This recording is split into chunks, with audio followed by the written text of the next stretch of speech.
ছেলেটা যে আমার আজকে এমন করবে বাইরে গিয়ে আমি এটা কল্পনাও করিনি। আসসালামু আলাইকুম, কেমন আছেন সবাই? আশা সবাই খুব ভালো আছেন।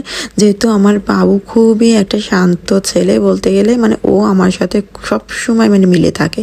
কখনোই কিন্তু আমার সাথে কোনো কিছু নিয়ে ওরকম বায়না করে না, যেমনটা অন্যান্য বাচ্চারা আছে না অনেক বেশি করে। তো আমি তো সবসময় খুব এটা নিয়ে হ্যাপি থাকি যে না, আমার বাবুকে আমি যেটা বোঝাই আমার বাবু সেটাই বোঝে।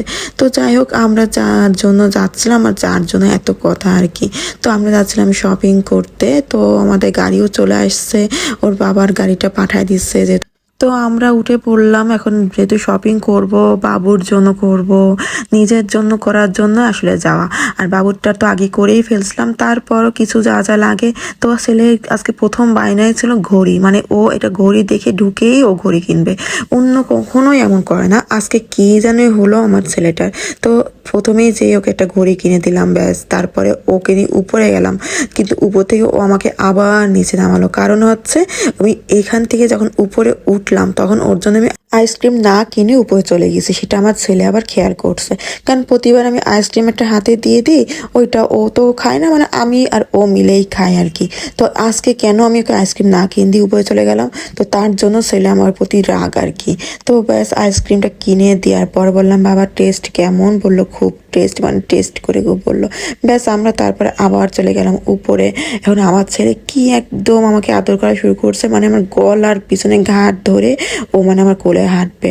পরে আমাদের ড্রেস কেনার জন্য আমরা ঢুকলাম, কিন্তু আমার ছেলেটা এত পরিমাণে চঞ্চল করছে, মানে কি বলবো, মানে তার ভিতরে সামনেই যেন কার বাসার দুইটা গোলুমলু। মাশাল্লাহ, এরা কি আসলে কি বলবো, এ বাচ্চা কি খায়, মানে এত স্বাস্থ্য। আমার ছেলেটাকে দেখে না, আমি বলতেছিলাম যে আমার ছেলে, তুমি যদি একটা ঘুষি মারো আমার ছেলে তো কাইত হয়ে পড়ে যাবে, মানে এমন একটা অবস্থা। আর মেয়েটা দেখেন না কি দুষ্টু, আমার ছেলেকে বল দেবে না।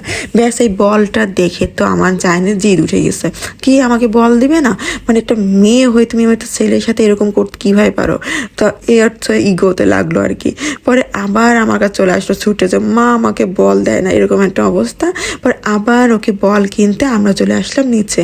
তো নিচে এসে তো যা হলো, মানে আমি বুঝতেই পারি এক বল কিনতে এসে আমার কি হবে।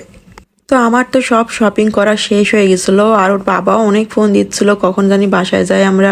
এই জন্য আর কি, ছেলে অনেক সময় ধরে বাইরে, তো খাওয়া দাওয়া তো ওরকম করে না বাইরে আসলে। তার ফাঁকে আমি হঠাৎ করে দেখতেছি আমার ছেলে কোল থেকে নেমেই ব্যাস এই বাইকের কাছে, মানে এই যে বসলো আর তাকে উঠানো গেল না।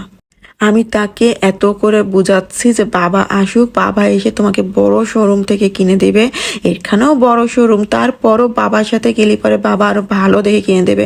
না, সে আমার কোনো কথাই শুনবে না। আর এই যে দোকানদারগুলো, এরা তো চাই বাচ্চারা যাতে এরকম জিদ করে তাদের একটা বেচা হয়ে যায়। তো সে বাচ্চার জিদ দেখে সেও দাম বাড়ায় ফেললো জিনিসটার। মানে আমার এত খারাপ লাগতেছিল, যেহেতু আমি শপিং করে সব কিছু আমি কমপ্লিট করে আমি বাসায় চলে যাব, এই মুহূর্তে আমার ব্যাগেও টাকা নেই, এমন একটা অবস্থা। মানে এটার দাম যা চাইছে পুরো 10,000-এর কাছে এটার দাম, ঠিক আছে 10,000 চাইছে। পরে আমি কি করব, মানে তখন ওর বাবাকে আমি ফোন দিলাম, মানে ছেলে তো নামাইতে হবে না, ছেলে জিদ করছেন বাপ মার সামনে, এটা তো কেমন না। তো তারপরে কি করার, ওর বাবা টাকা পাঠালো, ওটা কিনলো, কিনে নিয়ে এই যে আমার ছেলে এখন বাড়ির দিকে রওনা করবে, মানে সে এটাতে করেই বাসায় আসবে, মানে সে নামবেই না এক কথা। আর দোকানদারের তো সেই মজা, পরে আমার ড্রাইভার এসে তাকে নিয়ে যাচ্ছে। এখন তাকে যে নিয়ে গেছে সে তো আমাকে না নিয়ে চলে গেছে, তারপর তার সে কি কান্না, গাড়িতে করে বাইকটা সামনে বসায় সে কোলের উপর একদম আয়েশ করতে করতে বাসায় চলে আসলো। তার জিদ যে পূরণ হয়েছে। তো আমার ছেলেটা আমাকে চা একটা ধরা দিল, কি বলবো, আসলে ছোট তো তার বোঝে না, আর বায়নায় তো পূরণ করা আমাদের সময়, তাই না। তো সবাই ভালো থেকেন, সুস্থ থেকেন, আল্লাহ হাফেজ।